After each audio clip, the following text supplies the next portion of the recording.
2023 Honda HR-V, and it goes without saying, from an exterior and interior standpoint, this small compact crossover has been completely redesigned.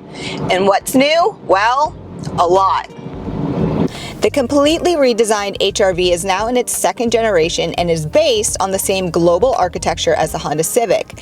It's now longer, wider, and definitely more stylish than the previous model. Honda hopes by elevating the HR-V's style, comfort, and standard features, they'll welcome a new generation of customer who can grow into the brand's lineup. Now, although Honda has made improvements to the HR-V's overall style by including a low horizontal beltline, a longer hood, larger grille, a wider stance, a sleek new roofline, and an all-new rear independent suspension, competition is stiff, and I've had the pleasure of driving more than a few of its competitors, including the Hyundai Kona, Subaru Crosstrek, Kia Seltos, and the Toyota Corolla Cross. Look down in the description below and I'll provide competitive comparisons in relation to the pricing with the HR-V and the competitors I just mentioned.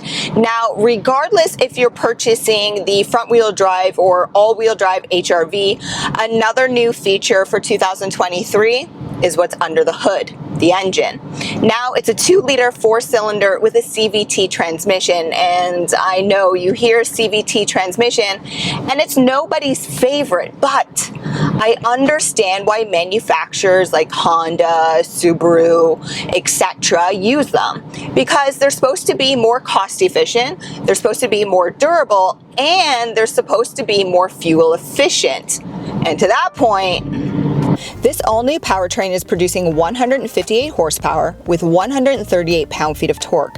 And to be more specific, this week I'm driving the top trim EX-L with navigation, which is rolling on standard 17-inch wheels and optional winter tires. And it's important I mention my tire compound because typically winter tires don't provide better fuel economy, but I've primarily used Eco Drive mode and I'm averaging better fuel economy than Honda's suggested 8.3 liter or 27 miles per gallon consumption estimates. Ride quality has also improved for 2023, with Honda including a new rear independent suspension across all of the trims. When it comes to driver assisted technology, if you purchase the EX-L trim with navigation, you're going to receive the full suite of Honda sensing driver assisted technology. This includes favorite features such as forward collision warning, blind spot monitoring, lane keep assist, lane departure warning, a rear view camera with guidelines and sensors.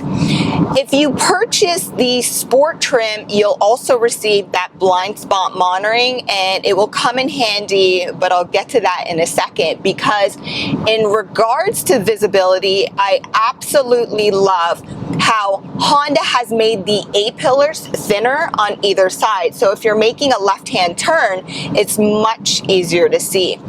The driver cluster is completely digital, so this is very nicely illustrated.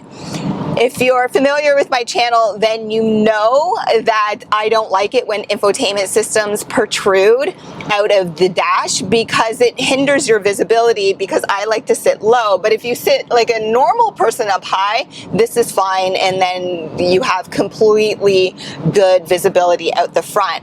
Now back to that blind spot monitoring. So Honda does provide a very small window by that C-pillar, but I mean it's really small, so take that second to look over your shoulder, or just make sure you're using your blind spot monitoring again, which is available as standard on the sport trim and the EX-L. In relation to overall sound quality, the HR-V isn't any better or worse than the competitors I mentioned previously, but keep in mind I have winter tires on, and winter tires are typically louder. Have a listen when you go out for your test drive. Now, give me a second to pull over and I'll take you through the interior cabin to see how the HR-V potentially fits your lifestyle. First up, Comfort. And it doesn't matter if you're purchasing the Sport Trim HRV or the EX-L with navigation like I have, you receive a remote starter located on your key fob, which is super convenient, especially when the weather gets cold, or even if you live somewhere where it's hot, because it preheats or cool your cabin in advance. Now with the EX-L trim with navigation, you receive leather throughout, and it's very much soft touch, and it is nice.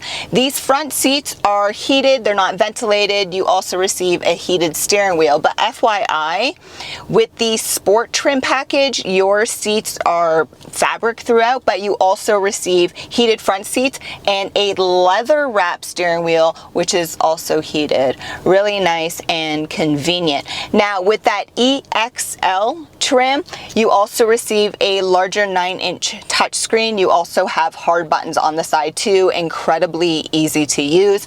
And then also one of my favorite features, a small sunroof is included. Again, EX-L trim. For storage, we can do a little bit better. I know it's a subcompact crossover, but the storage available on the side is really tight. Your glove box is just standard. I like the pass-through under here. This is nice. And the front center console is really deep. I just wish the storage was a little bit better. But getting to that connectivity, again, EX-L trim with navigation, you're going to receive Android Auto and Apple CarPlay, which is wireless. You also receive a wireless mobile charge pad, but in the lesser trims, you still receive Android Auto and Apple CarPlay, but you have to connect. And then for additional connectivity, you have 3 USB ports. You have one located up front, and then one USB port located beside the driver's leg and beside the passenger leg. The previous HRV was equipped with these real cool rear seats that folded up, making more room for storage back here. But those seats are gone because the overall chassis structure has changed, meaning that these rear seats are fixed. They don't move forwards, backwards, they don't recline, they only fold all the way down. Now for a subcompact crossover, I wasn't expecting a lot of storage, but I was expecting a little bit more. So on either side, you're only going to be able to fit one bottle or cup holder, and only behind the front seat passenger, you'll have a large pocket. Clearly, you can fit a large item behind there, and missing is an armrest. So you lose those 2 traditional cup and bottle holders as well. I can't believe there's no armrest. Also back here, you have a small little cubby hole for snacks, but you're also missing a climate control panel. You're missing vents and connectivity.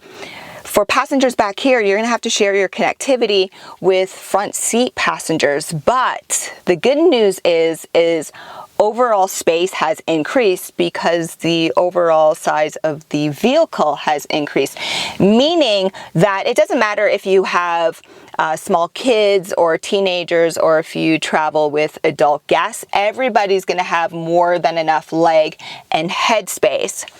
But I can't say the same about that trunk.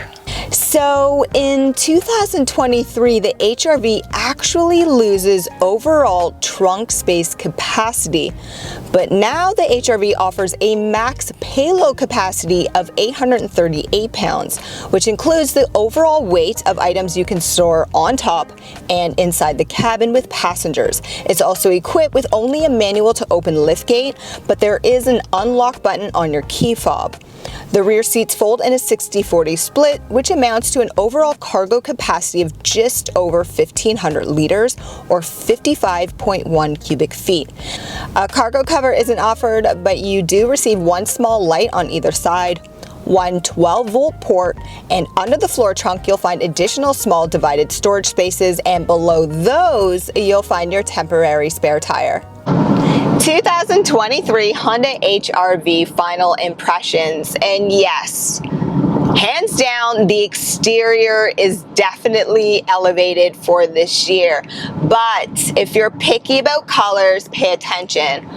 I very much prefer it in black. I've seen a few others where I was like, but remember, it's your vehicle. so you could be picky about the color. For me personally, if I was considering the HRV, I would look at the sport trim because I like larger wheels, and although it comes with fabric inside, I like the fact that it has the front heated seats and a heated steering wheel. Amazing. And ride quality, yeah, it's good. It rides just like the Honda Civic, only a little bit elevated, right, in height, and then you have a little bit more body roll, but again, it's only because it's been elevated, right? So I mean, it's smooth, it's just comfortable. When you're looking at a subcompact crossover like the HRV or the Crosstrek or the Kona, all the other ones that I mentioned, you're considering these vehicles because they're affordable. They're not necessarily the most fun. They get the job done, they're safe, and again, affordable. But I will say this, the Honda HRV has provided me with the best fuel economy.